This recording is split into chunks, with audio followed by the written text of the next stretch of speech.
Welcome everybody, it's great to have you here today.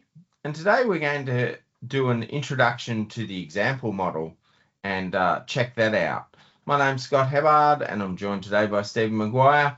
And I know that I often tell people to open the example model and have a look at it, but it'd be great to get an introduction to it and find out a little bit more about the example model. So welcome Stephen, how are you today? I'm very well, and thank you, as always, for the introduction. Yes, the example model, it is an incredibly useful and very broad coverage of a huge number of topics, but some users don't know that it's there. So that's the first thing that we want to explore is where do we find this example model? It comes with an installation of Enterprise Architect, so it's already there in place for you, and it's simply a matter of locating it on the Start ribbon and on the Help panel. We click down the help item there, and we've got a number of options there. Halfway down is the open the example model. Now that will close the existing model that we've got and open up this model. So let's have a look what happens. The application stays there, but the model's changed. So the first page here is called Getting Started. You notice the very prolific use of the navigation cell. So yes, we covered this in other videos, but the navigation cell is very, very useful as a kind of, it acts as a kind of a button to move yourself around. If you just had the project browser, you might be able to find things relatively easy, but you'll be much quicker using the navigation buttons there.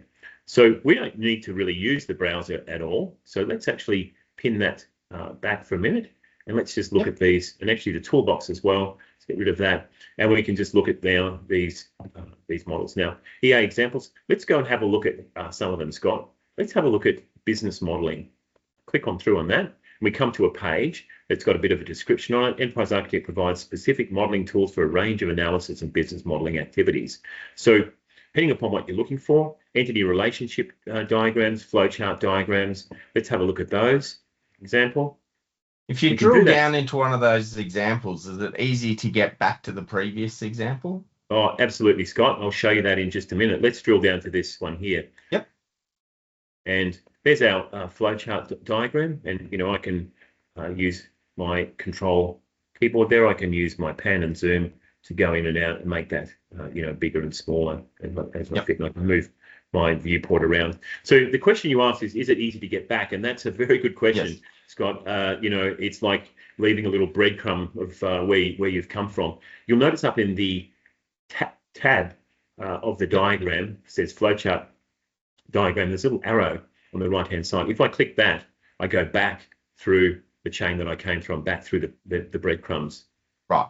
So I'll go back there again. But before I do, Scott, a very useful thing, which again some people don't know about, is in the bottom right hand corner of each one of these navigation cells is a little round icon with a diagram in the middle. If I click on that, what that does is it gives me a preview of that diagram. So it's a dialog box. I can move it around. I can put it on another monitor if I want. I can see the kind of things in there. I might look at it and go, that's not quite what I was looking for. Or, that's great. Look, so you can double check before you click in. Exactly. Yeah.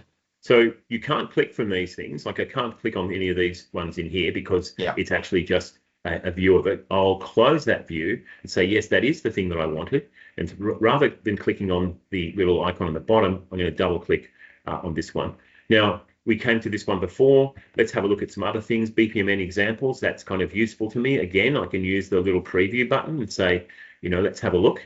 That's, very useful. I did want to have a look at these these linked to activities and events. So let's close that again and click through on that one and say, look, I'm interested in link to activities and events, and I'll look at that and see whether that's what I wanted.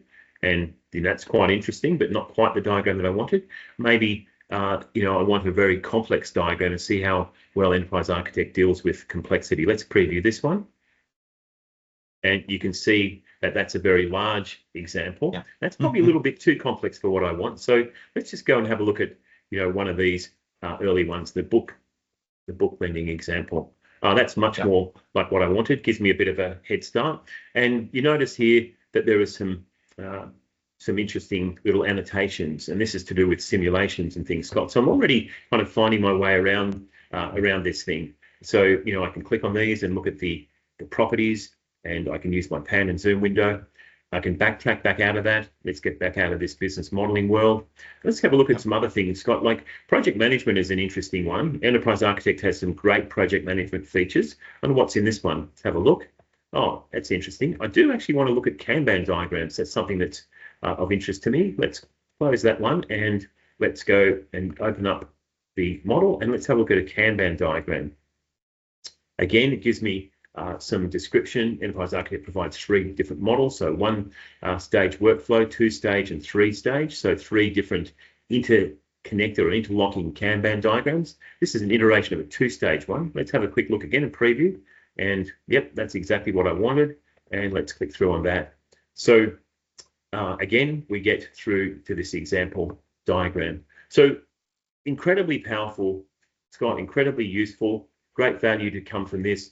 You can, look through these models and get an idea about them. The other thing to keep in mind is that I'm going to bring back this my browser window now. The other thing to keep in mind, I'll just get to getting started back there again, is that if you find a diagram that you like the look of, you can also go and inject patterns. So you go, that Kanban diagram was interesting. Let's go to that and let's choose a different perspective now. And we'll go to, it was under project management. Let me have a look at that. Custom diagrams, publishing, enterprise architecture, information exchange, construction. There's the Kanban diagram there. Project management's there. Let's choose Kanban. And here we've got some examples. We looked at a 2-stage one there. So we've got a 2-stage model that you can inject directly into your repositories. So that's kind of a bit of the workflow of using the example model.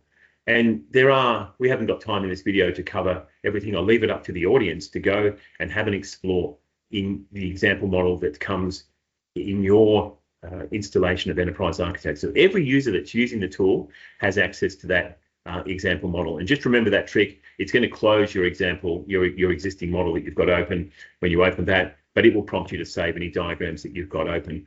I recommend that you don't change this model. I wouldn't be going and putting your own things into this model. I would leave it as a pristine example of the content, and you can go to it then at any time and But is it possible to perhaps copy a package that you find interesting and put it into your project and make changes there? Scott, you're always on the ball with great questions. Yeah, that's a great question, and yes, you absolutely can. So let's just navigate our way through onto this example model, and let's just again use our getting started thing. We'll choose something different this time, enterprise architecture, and let's look at a organization chart or a mind map, balanced scorecard value chain, requirements model. Let's have a look at this decision tree. That's an interesting one. Let's pick through on that. So I can find that diagram in the project browser select the diagram and using the find context item icon in the project browser toolbar, click on that. There it is. And as you said, I can now click on this and go copy full structure for duplication. Yeah. Yep. And I could then open my own repository and put that into the repository by going to paste. So if I was going to paste it into my own repository, let's just pretend that we're doing that and we'll choose a different location and we'll say paste package from clipboard there, and that will paste that package directly into your model. So yeah, very good question, Scott. Thank you for that. That's an incredibly useful thing for people to do. So that's it for this topic. I encourage people. I don't want to spend a lot of time exploring that. We would be here literally for a week. There are thousands of diagrams and hundreds and hundreds of examples there, right from very basic class diagrams right through to sophisticated, simulations of engineering models and all sorts of things. Anyone that works in any field, regardless of the discipline, regardless of the depth that you are working with, regardless of your experience, will find some very useful models in there that will help you get started with your own models. No, that's fantastic. Thanks, Stephen.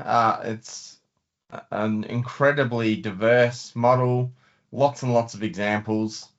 And I think if you're new to Enterprise Architect, it can help give you a bit of inspiration and show you how it's done. to help you get started with your own modeling process. And having a few thousand examples is always a great way to get started. Exactly. I'd like to thank everyone for joining us today. As always, you can visit the Sparx Systems YouTube channel to view lots of videos on Enterprise Architect and some of the other Sparx Systems products.